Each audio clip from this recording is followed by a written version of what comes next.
Elanthoor case ഒരു man missing കേസായിട്ടാണ് Kadavanthra police സ്റ്റേഷനിൽ report ചെയ്യപ്പെടുന്നതും അത് രജിസ്റ്റർ ചെയ്തതും. പക്ഷേ കേസ് അന്വേഷിച്ച് മുന്നോട്ട് പോയപ്പോൾ കേരളത്തിൻ്റെ ചരിത്രത്തിൽ ഇതുവരെ കാണാത്ത രീതിയിലുള്ള വളരെ ഭീകരമായ ഒരു നരബലി കേസായിട്ട് അത് തെളിയുകയാണ് ഉണ്ടായത്. ജയകുമാർ സി 22 വർഷക്കാലം കേരള പോലീസിൽ വിവിധ നിലകളിൽ പ്രവർത്തിച്ച ഉദ്യോഗസ്ഥൻ.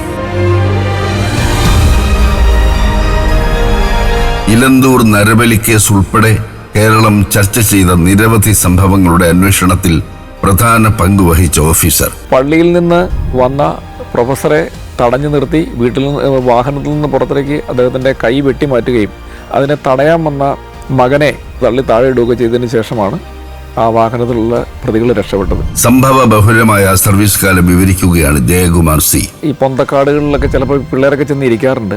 അവിടെ നിന്ന് ഞരക്കം കേട്ടു, ചെറിയ കരച്ചിൽ പോലെ കേട്ടു. അങ്ങനെ അവർ പെട്ടെന്ന് അവിടെ നോക്കി കഴിഞ്ഞപ്പോൾ ഈ സ്ത്രീ വിവസ്ത്രയായിട്ട്, വസ്ത്രമൊന്നുമില്ലാതെ അവരവിടെ കിടക്കുന്നുണ്ട്. അവർക്ക് പരിക്കുകളുണ്ട്. സബ് ഇൻസ്പെക്ടറിൽ തുടങ്ങി അസിസ്റ്റന്റ് കമ്മീഷണർ വരെ എത്തിയ സർവീസ് കാലഘട്ടത്തിലെ മറക്കാനാവാത്ത അനുഭവങ്ങൾ. വെറും 45 ദിവസം മാത്രം ജീവിച്ച ആ ചെറിയ ആത്മാവ് അതനുഭവിച്ച ജീവിത വേദന, അതിൻ്റെ മരണം, അതിൻ്റെ തല മുട്ടിലിടിച്ച് തകർത്താണ് കൊല ചെയ്യപ്പെട്ടത്. ആ കുഞ്ഞിൻ്റെ ശവശരീരം അടക്കാൻ ആരും ഉണ്ടായിരുന്നില്ല. കേസ് അന്വേഷണത്തിന്റെ വേറിട്ട വഴികൾ. ഇയാളെയും കൊണ്ട് തെളിവെടുപ്പിനൊക്കെ പോയി കഴിഞ്ഞിട്ടുണ്ടെങ്കിൽ അത് ബുദ്ധിമുട്ടുള്ള കാര്യമാണ്. അപ്പോൾ പകൽ സമയത്ത് പോകാൻ പറ്റില്ല. അങ്ങനെ അതിരാവിലെ ഇയാളെയും കൊണ്ട് ഒരു അന്വേഷണം നടത്താമെന്ന് ഞങ്ങൾ തീരുമാനിച്ചു. അന്വേഷണത്തിലെ സാഹസികതകൾ. ഇത്രയും ആളുകൾ നോക്കിക്കൊണ്ടിരിക്കുന്നു, നമ്മളവിടെ വന്നു.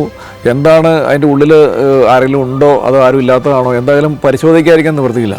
വാതിൽ തുറന്ന് ഉള്ളിലേക്ക് കയറി കഴിഞ്ഞപ്പോൾ നമ്മൾ പെട്ടെന്ന് തന്നെ കണ്ട കാര്യം, കയ്യും കാലും കെട്ടി വായിൽ തുണി തേകിയ ഒരാൾ അവിടെ മൂലയ്ക്ക് കിടക്കണം. 100ഓളം ഗുഡ് സർവീസ് എൻട്രികൾ നേടിയ ജയകുമാർ സിയുടെ പോലീസ് ജീവിതം അദ്ദേഹം വിവരിക്കുന്നു.